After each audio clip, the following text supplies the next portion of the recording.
অনেক দিন পর প্রথমবার বাবার হাতে টাকা তুলে দিলাম। আমি ছোট্টখাট্ট একটা চাকরি করি, বেতন খুব বেশি নয়।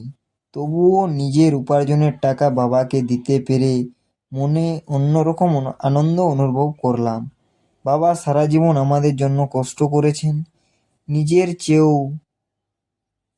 চাওয়া পাওয়া ভুলে সংসার চালিয়েছেন।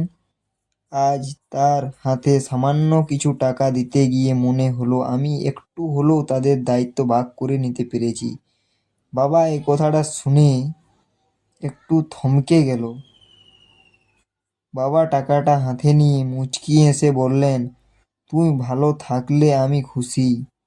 তার সেই হাসির মধ্যে ছিল গর্ব, ভালোবাসা আর আশীর্বাদ।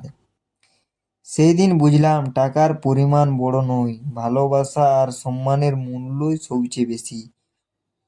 জীবনে এই ছোট্ট মুহূর্তটি আমার কাছে অনেক বড় পাওয়া হয়ে থাকে।